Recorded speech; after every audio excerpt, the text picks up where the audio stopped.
wahagaag daawadayaal kusoo dhawaada waraysi dhanka khadka telefoonka aan la yeelan doono xogayaha qaaradda Yurub ee xisbiga mucaaradka wadani Maxamed Carab Waayse. Xogayaha ayaa si toos ah hadda khadka ugu jira. Ugu horeyn xogaya kusoo dhawow telefishinka. Soo dhaweyn kadib xogaya bal ugu horeyn waxaad faahfaahin naga siisay xaaladda guud ee dalka. Si guud dalku waa nabad waxa jira runtii sicir barar xagga maciishada xagga nolosha xagga shidaalkii oo aynu ognahay qaali garoobay duruufaha noocaas ee qalabsan dalka way ka jiraan marka waxa kale oo jira wax weeyaan dawladii ay ahayd dadkan inay u abuurto bilaad warshad ku nool rajo gelin lahayd oo sanadka soo socda dalku wixii horumar ku talaabsan lahaa wixii loo qaban lahaa wax soo saarka beeraha caafimaadka waxbarashada rajo gelintii waa runtii meesha ka maqano wax weeyaan dadku way iska soo fadhiyaan dawladda xubno sheegayso madaxweynaha maalintu hadaba dadkii uu weydiinaya oo waxay xasayn u baahanahay iyadoo aad moodayso inuu cid kale oo hawshan ku maqan oo kala hadlayo dadkii mas'uuliyiinta xisbiga ummadda reer Soomaaliland wuxuu sheegi lahaa rajo abuur lahaa shaqo abuur hadday tahay wax soo saarka iyo dhinac walba oo aynu arkayno maalin walba inay qof u jawaabaan iyo marka duruufaha noocaas ee runtii qalabsan dalka way ka jiraan xogay waxaan jecelahay ku weydiiyo bal su'aal ku aadanayaan dhawaan xisbiyada mucaaradku waxay ka qayb galeen furitaanka madaarka magaalada Berbera oo dib casriyeyn lagu sameeyay laakiin waxa xusid mudan in loo diiday inay ka hadlaan munaasabada adu sideed u aragtaa sidayse dadka dalkaasi ku nool ay arrimahaasi dalka socda ay u arkaan arrinkaas runtii arrin aad iyo aad u foolxun buu ahaa wax qaranka Soomaaliland soo kordhay bay ahayd dawlad ba inagu caawisay oo maal gelisay oo hantideynta laga kaga baxday sawirka inaga baxaya waxay ahayd inuu noqdo maadaama cidii hawshan inoo filisay goob joog ahaayeen dadka la jaanibi ay joogeen inagoo dad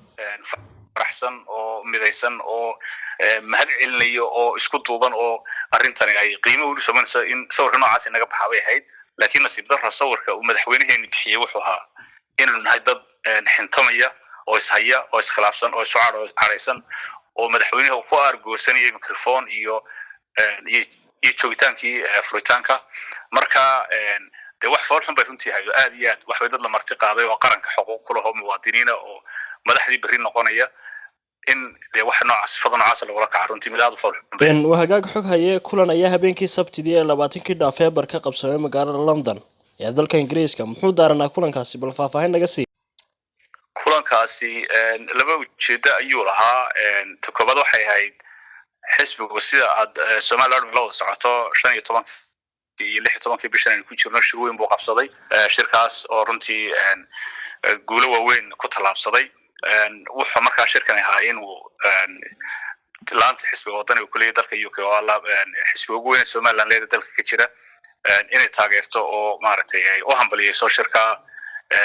dhamaan go'aamadii ka soo baxay iyo gudida qabanqaabada iyo gudidii shir guddoonka iyo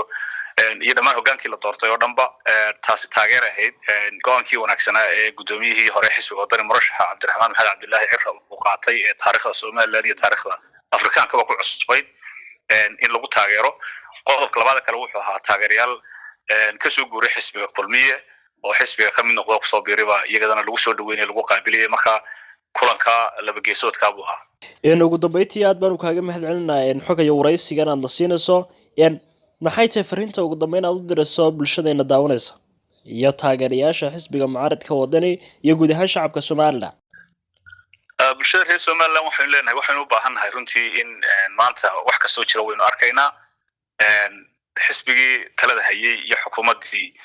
waxaan ognahay inaynu dhinac walba dib u socono inaan hore u soconin haday tahay xaggii wada jirkii iyo midnimadii bulshada reer Soomaaliland haday tahay qadiyadeennii ictiraaf raadinta haday tahay wax wada lahaanshihii Soomaaliland dhammaan wixii oo dhan inaynu dib u socono inaan hore u soconin ba ayay noo muuqata inaynu u oomanahay marka isbedel inaynu helo aynu hoggaan wanaagsan oo ina samata bixiya aynu doorano marka waxaan ku soo dhaweynayaa inay xisbiga wadani doorashada way soo dhawdahay 12 bilood baynu haray hadii Ilaahay nagu simo inay xisbiga wadani ee isbedel doonka ee hoggaanka wanaagsan ee daacadda ee dalkan la xijaalada kala doonaya